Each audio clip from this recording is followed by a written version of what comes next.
Les mouvements migratoires, liés aux guerres ou aux régimes oppressifs, sont souvent imprévisibles. Le Haut Commissariat aux réfugiés des Nations Unies constate que ces conflits trouvent leur origine dans l'appauvrissement de nombreux pays du tiers-monde. Actuellement, 25 millions de personnes ont dû fuir leur pays pour échapper à des persécutions. La politique des instances internationales est de maintenir les réfugiés dans les zones frontières pour leur apporter aide et protection. Les pays occidentaux se bornent à assurer un contrôle plus strict des entrées. Mais les différences de situation entre pays sont trop fortes. À Marseille, depuis 3 ans, on trouve des enfants des rues qui, par réflexe de survie, ont fui leur pays, l'ex-Yougoslavie, l'Algérie, les montagnes kurdes.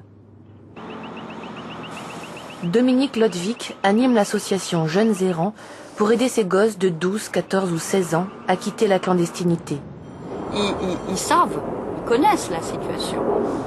Ils veulent simplement, d'abord, ne pas risquer de sauter sur une bombe, ne pas risquer de se faire égorger dans la rue, et puis grandir, et puis manger à sa faim, et puis dormir en sécurité, et puis avoir des copains, et puis découvrir des choses. Voilà, c'est ça qu'ils veulent, hein, c'est tout ce qu'ils veulent. Et je crois vraiment pas qu'ils aient une quelconque illusion sur une possibilité d'avoir une vie exceptionnelle, et pas du tout. Ils savent très bien qu'ils arrivent en Europe, qu'ils vont rejoindre, pour beaucoup d'entre eux, le monde des clandestins, de la survie et d'une exploitation certaine. Le travail clandestin et le travail au noir est quand même très très répandu dans ce pays comme dans d'autres pays d'Europe, enfin, je pense. Hein, bon, c'est une évidence ce que je dis là. Alors, c'est vrai, autrefois c'était les papas qui partaient éventuellement avec la maman et quelques enfants, et les enfants donnaient un peu la main. Bon, simplement ce qui est en train de se passer, c'est que les enfants ils s'autorisent à partir d'eux-mêmes. Bon, là où ils trouvent du travail, ou là où ils trouvent à s'embaucher, ils s'embauchent. C'est tout. C'est comme ça que ça se passe. Alors ça, c'est peut-être l'aspect le plus sur lequel on peut peut-être un petit peu rêver en se disant que finalement, c'est pas très catastrophique. Ce qui est vraiment catastrophique, c'est par contre toute cette économie où c'est la loi du plus fort qui s'exerce sur le plus faible. Et là, dans ce monde-là, les enfants de la rue, c'est la sous-caste. C'est ceux qui vont être dans le monde de la rue, les enfants, et particulièrement les enfants sans domicile fixe, qui n'ont pas d'adultes pour les entourer, sont complètement exploités, sont violentés, sont utilisés, sont...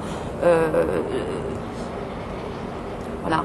Je crois qu'ils le savent, ils pressentent avant de partir les dangers, parce que d'abord ils ont vécu une vie de danger. Alors le danger, ils savent ce que c'est, la violence, ils savent ce que c'est.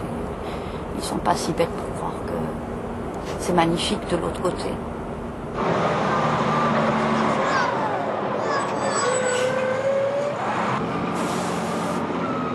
La France, comme tous les pays développés, n'est pas seulement un pays qui reçoit des immigrés.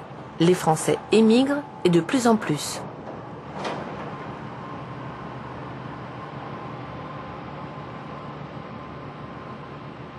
Le repli, ça ne peut plus exister.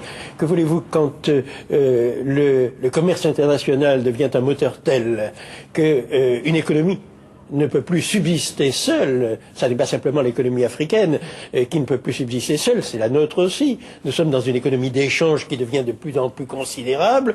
Ben, les hommes aussi passent d'un lieu à l'autre inévitablement. Bon, en effet, 1,5 million de Français à l'étranger, oui, ça correspond à la réalité. Et c'est quelque chose qui ne s'était pas produit en termes quantitatifs depuis que la France existe.